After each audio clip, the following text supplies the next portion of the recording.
నేను బ్యాంకులకి సంబంధించి చాలా సార్లు చెప్తా. ఆహ్, ఇతని పేరేంటి 'రాహుల్ గాంధీ' ఏదైనా చేయగలిగితే అట్టాంటి వాటిని పట్టుకోవాలి. బ్యాంకులకు సంబంధించిన అంశాలు అది గాకుండా ఏయేవో మాట్లాడుతుంటాడన్నట్టు. ఇప్పుడు తాజాగా అధికారికంగానే తేలినటువంటి లెక్కేంటి? బ్యాంకులన్నీ కలిపి మన దగ్గర ఎంత దోచుకున్నాయి అంటే రూ. 19,000,00,00,000. ఇది మనం చేసిన తప్పుకి కాదు.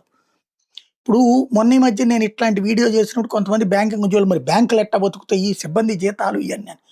ఇప్పుడు నేను నీ దగ్గర రూ. 1,00,000 డిపాజిట్ చేస్తే నువ్వు నాకిస్తున్నది 10 పైసలు వడ్డీ, 20 పైసలు వడ్డీ, 30 పైసలు వడ్డీ.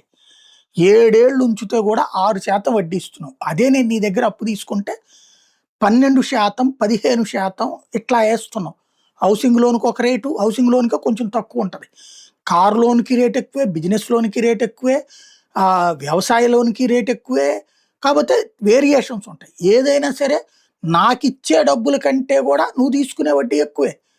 ప్లస్ కొన్ని ఛార్జీలు ఎట్లాగో తీసుకున్నావు. కానీ చెయ్యని తప్పుకి ఇప్పుడేంటి కనీస నిల్వలు అంటే మనం వీళ్ళకి వీళ్ళే రేట్ ఫిక్స్ చేసేసారు. ఒక్కొక్క రూ. 10 మినిమమ్ ఛార్జ్ ఉండేది. మినిమమ్ డిపాజిట్ బ్యాలెన్స్ ఉండాలనేది. ఇప్పుడు 1000, 5000, 10,000 ఇట్టా పెంచి పారేశారు. అట్లాంటి అంత డబ్బులు దాంట్లో దాచుకోలేకపోతున్నాం అని అనుకుంటే అట్లాంటోళ్ళ మీదన వేసిన పెనాల్టీలు 19,000,00,00,000 వసూలు చేసినాయి బ్యాంకులు.